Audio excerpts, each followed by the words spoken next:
आलू साग पनीर का भरता।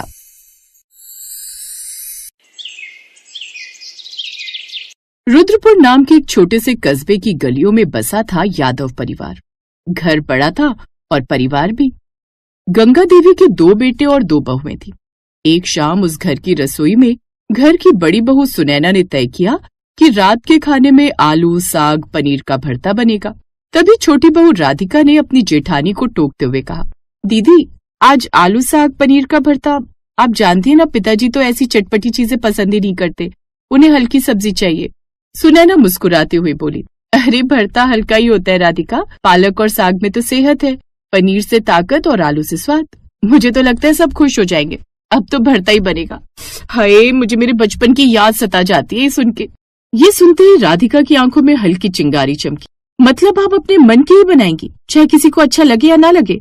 रसोई में दोनों की आवाजें आने लगी। तभी सासू माँ गंगा देवी रसोई में आती। क्या हो रहा है यहाँ? सुबह से कान खा रही हो दोनों, खाना बनाने आई हो या लड़ाई करने? माँ जी, मैं तो ये सोच रही थी कि आज आलू साग पनीर का खाना बना दूं, आलू साग पनीर का भरता बनाकर सबको खुश कर दूं। अरे सुनैना, तुम हमेशा नया नया करने चली जाती हो, कभी तो वही पुराना सादा खाना बना दिया करो। तुम्हारे ससुर को जरा भी मसालेदार पसंद नहीं और बच्चों का भी पेट खराब हो जाएगा इतनी तली चटपटी चीज से। तभी देवरानी झट से बोल पड़ी, देखा दीदी, मैं तो पहले ही कह रही थी। सुनैना का मन भारी हो गया। ठीक है माँ जी, अगर आपको नहीं चाहिए तो मैं सिर्फ दाल चावल और हल्की लौकी की सब्जी बना देती हूँ, पर मुझे तो वही भरता बनाने का मन था। उसी समय सुनैना का पति राजीव अंदर आया। उसने बहस की आवाजें सुनी तो पूछा, क्या बात है, रोज यही झगड़ा क्यों होता है? राधिका ने तुरंत कहा, भैया दीदी तो बस अपनी मनमानी करती हैं, पिताजी की बीमारी का ध्यान नहीं है इन्हें। पनीर आलू साग का भरता बना रही है, जबकि दीदी को भी पता है कि पिताजी को मसाले बर्दाश्त नहीं। ये सुनकर राजीव ने सुनैना की ओर देखा और गुस्से में बोला, सुनैना तुमने फिर वही किया, हर बार अपनी सोचना और किसी की नहीं। सास और देवरानी के साथ पति का रूखा व्यवहार देखकर सुनैना की आंखों में आंसू भर आए। राजीव, तुम हमेशा मुझे क्यों दोष देते हो? कभी मेरी मंशा समझने की कोशिश की है? रोज वही फीकी सब्जी खाते खाते सब ऊब गए। बच्चे भी रोटी ढंग से नहीं खाते, सोचा भरता बना दूं, सेहत भी और स्वाद भी। इसमें गलत क्या है? आलू और पनीर के बहाने से वो लोग साग भी खा लेंगे और कभी तो हम भी अपने मन का बना सकते हैं ना। सुनैना की बात सुनकर राजीव चुप रहा और रसोई से बाहर आ गया। मैं नहीं बना रही फिर खाना, जिसको जो खाना है खाए, जो बनाना है बनाए, मेरी बला से। गुस्से में वो भी रसोई से बाहर आ गई। ओफो, ये कैसे एकदम भंवरे की तरह तिलमिला उठती है। छोटी बहू एक काम कर, तू कम मसाले वाली दाल ही बना दे रोटी के साथ। अब सबके साथ वो कम मसाले वाली दाल बनाने लगी। उस रात सब खाने के लिए एक साथ टेबल पर बैठे, लेकिन सुनैना कमरे से बाहर नहीं आई। कब से मन था उसका कि वो अपनी माँ का बनाया हुआ बचपन में खाया जाने वाला आलू साग पनीर भरता बनाए, लेकिन सबके मना करने पर वो चुप रही और इसका गुस्सा उसने खाने पर निकाला। उस रोज ना तो उसने खाना बनाया और ना ही खाया। अगले दिन भी वो रसोई में गई और सबके लिए चाय बनाकर ले आई। फिर कुछ देर बाद, माँ जी नाश्ते में क्या बनाना है? इसमें पूछने वाली क्या बात है, जो तेरा दिल करे बना ले बहू। नहीं, बिल्कुल नहीं, अभी तो मैं अपनी पसंद का बना भी लूं, लेकिन फिर देवरानी के बहकावे में आप आकर कहेंगी कि ये क्यों बनाया वो बना। तो कहाँ की बात कहाँ ले जा रही है, और मेरे लिए तुम दोनों ही बराबर हो, समझी? तभी देवरानी भी वहाँ। मुझे तुम्हारी तरह कोई शौक नहीं है देवरानी जी, किसी को किसी के खिलाफ भड़काने का। अब आपकी लाडली बहू आ तो गई है, अब इसी से पूछ लो कि क्या बनाना है। मुझे क्या पता क्या बनाना है? क्यों, तुझे तो सब पता है ना कि क्या बनाना है, अब खुद ही बना लो। तुम तो वैसे भी मुझसे ज्यादा ही समझदार हो। हाँ वो तो मैं हूँ। अब फिर से देवरानी रसोई में जाती है। अब क्या बनाऊं? एक काम करती हूँ, आज सबके लिए आलू के पराठे बना देती हूँ, कम मसाले वाले। अब राधिका को इतने बड़े परिवार के लिए अकेले सारे पराठे बेलने पड़ते हैं, जिन्हें बेलते बेलते उसे पसीना भी आने लगता है। ये तो अच्छी मुसीबत मोल ली मैंने जेठानी जी से। एक भरते के लिए तो बोला था उन्होंने, उस पर उस रोज इतना बवाल ना होता तो मुझे अकेले यूं रसोई में ना पकना पड़ता। पहले दोनों मिलकर खाना बनाती थी तो सब कुछ कितनी जल्दी जल्दी हो जाता था। अकेले तो अब मेरी हालत खराब हो गई। अब 2 दिन में ही राधिका पूरी तरह से रसोई से थक गई। फिर उसने हार थक कर कहा, बस अब मैं नहीं बनाने वाली इतने सब लोगों के लिए अकेले खाना। क्यों, अब क्या हुआ, बनाना अकेले? मैं तो कह देती हूँ, मैं तो तभी रसोई में जाऊंगी जब आलू साग पनीर का भरता बनाने के लिए हाँ बोलोगे। उनका शोर सुनकर तभी उस घर के सबसे बुजुर्ग आदमी यानी ससुर जी और बच्चों के दादाजी हरिराम यादव आ जाते हैं। क्यों इतना कोलाहल मचा रखा है? खाना ही तो बन रहा है, उसे भी जंग का मुद्दा बना दिया। बाबूजी, मैं तो चाहती थी कि आलू साग पनीर का भरता बना दूं, पर सब मना कर रहे हैं। फिर दादाजी ने धीमे स्वर में कहा, बहुरिया, खाना सिर्फ पेट भरने का जरिया नहीं, घर को जोड़े रखने का जरिया भी है। अगर तेरे बनाए खाने से किसी को तकलीफ हो तो उसका क्या मतलब, लेकिन अगर प्यार से सबको साथ बैठा कर खिला दे तो वही भोजन अमृत हो जाता। तो आप ही बताइए मैं क्या करूं बाबूजी? फिर आलू साग पनीर का भरता भी बना और हल्की सब्जी भी। फिर जिसको जो खाना हो वो खा सकता है। अब बड़े परिवार का मतलब ये नहीं कि अपना मन मार लो। जो इस घर की बहुओं की इच्छा हो वो बना सकती है, लेकिन बस मसाले अपनी सब्जी में ठीक रख लेना और मेरी में कम। क्योंकि सच कहूं तो तेरे हाथ का वो भरता खाने का तो मेरा बड़ा मन है। ये सुनकर वो बड़ी खुश होती है। इसके बाद उस रसोई में आलू साग पनीर का भरता बनता है, लेकिन हिसाब का नमक मिर्च डालकर। फिर तड़के में लहसुन प्याज डलते ही खुशबू पूरे आंगन में फैल गई। राधिका भी अब चुपचाप आटा बेलने लगी। हवा में थोड़ी नरमी आ चुकी थी। फिर रात को खाने में सबकी थाली में रोटियां, दाल, लौकी की सब्जी और बीच में चमचमाता कटोरा आलू साग पनीर का भरता। बच्चे सबसे पहले बोले, वाह मम्मी ने कमाल कर दिया, कितनी मजेदार खुशबू आ रही है। गंगा देवी ने भी जरा सा चखते ही कहा, अरे हाँ ये तो सच में हल्का और स्वादिष्ट है, ज्यादा मसाला भी नहीं है। फिर राजीव ने सुनैना की तरफ देखकर धीरे से कहा, माफ करना मैं तुम्हें समझ नहीं पाया, तुम्हारी मेहनत से ये घर जुड़ा है, वैसे सच में कमाल बना है। आलू साग और पनीर का मिश्रण जैसे परिवार के टूटे धागों को फिर से जोड़ रहा था। बच्चों की खिलखिलाहट, बड़े बुजुर्गों की संतुष्टि और सास बहू के बीच का नया विश्वास, सब उसी भरते में घुल मिल गया था। और रात के आखिरी कौर पर दादाजी ने कहा, याद रखना घर परिवार भी भरते की तरह है, अलग अलग चीजें मिलाकर ही स्वाद बनाती हैं। सिर्फ आलू हो तो बेजान, सिर्फ साग हो तो अधूरा और सिर्फ पनीर हो तो भारी, मगर मिल जाए तो अमृत। दादाजी की ये बात सुनकर सभी मुस्कुरा दिए। उस रोज का आलू साग पनीर का भरता पूरे घर की कड़वाहट को मिठास में बदल गया।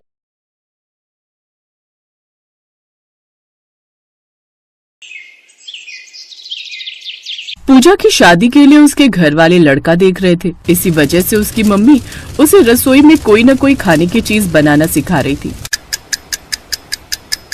मम्मी मैं कितनी मर्जी कोशिश कर लूं, मैं ठीक से चावल नहीं बना पा रही हूँ। बताया तो था कि ठीक से नाप कर पानी डाला कर, तू फिर वही गलती दोहरा देती है। अगली बार जब मैं खाना बनाने खड़ी होंगी तो तू साथ खड़ी हो जाना और बिल्कुल ध्यान से देखना कि मैं कैसे चावल बनाती हूँ। ओके मेरी प्यारी मम्मा। पूजा की माँ लड़के वालों ने पूजा को पसंद कर लिया है, कल हमें रेस्टोरेंट में बुला रहे, वो चाहते हैं कि कल ही रोका कर दे। कल? फिर तो हमें भी तैयारी करनी होगी।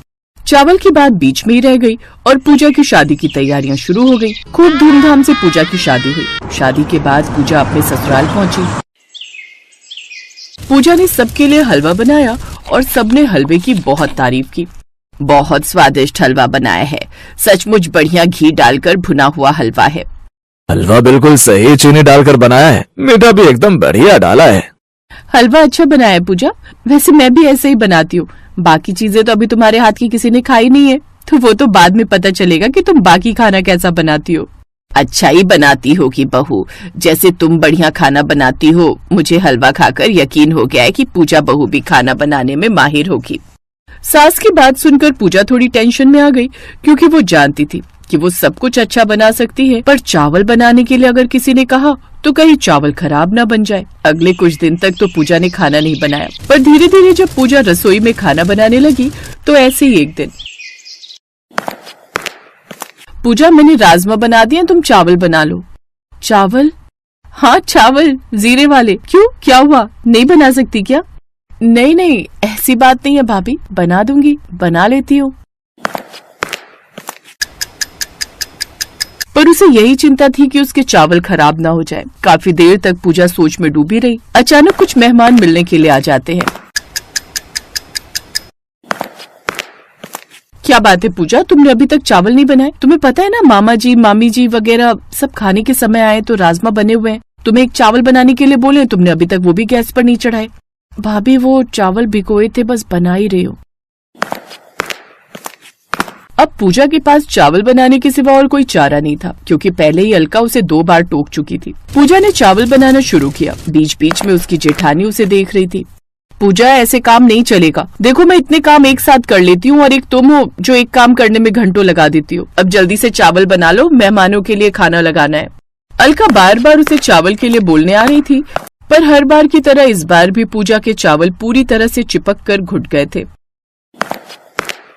बन गए चावल? एक काम करो, तुम डाइनिंग टेबल पर ले आओ, मैंने सब कुछ लगा दिया है, मैं सलाद रख रही हूँ। पूजा ने चावल बर्तन में निकाले और सबके लिए डाइनिंग टेबल पर ले गई। अरे वाह, आज तो नई बहू के हाथ के चावल खाने को मिलेंगे।